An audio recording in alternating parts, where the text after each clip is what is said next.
Ayah, aku mau tanya. Hai teman-teman pintar. Wah, seneng banget ketemu lagi. Hari ini kita mau memulai sebuah petualangan yang seru banget loh. Kita bakal cari tahu sebuah keajaiban yang sering banget terjadi di sekitar kita.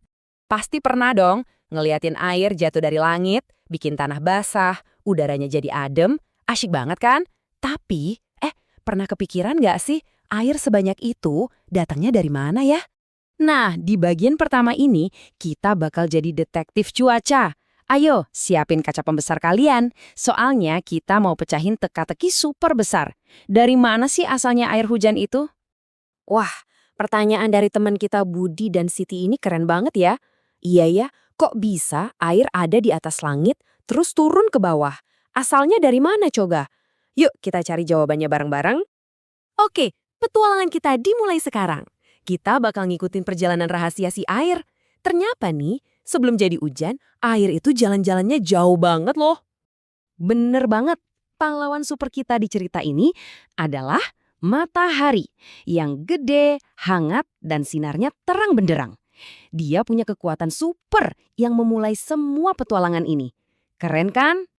Lihat deh, pahlawan super kita, matahari, mulai beraksi.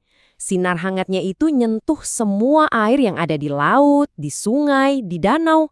Jadinya, air di permukaannya jadi anget, kayak air buat kita mandi gitu. Nah, waktu airnya jadi anget, dia berubah jadi sesuatu yang enteng banget. Kayak kabut tipis yang gak kelihatan.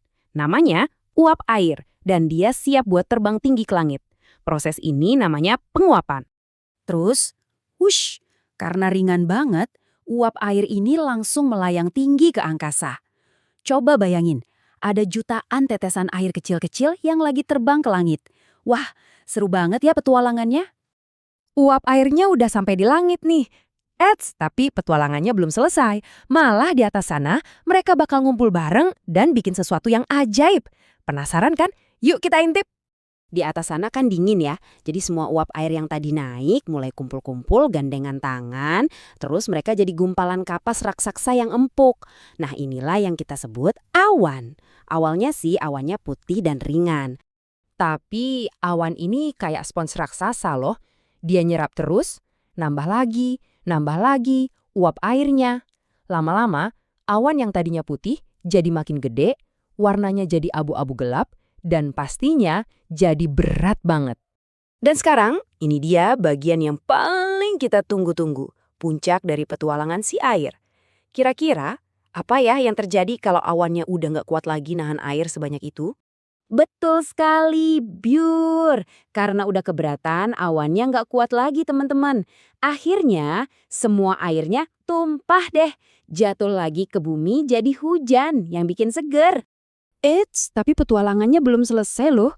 Air hujan yang jatuh ke bumi ini bakal ngalir ke selokan, terus ke sungai, dan akhirnya balik lagi deh ke laut atau danau.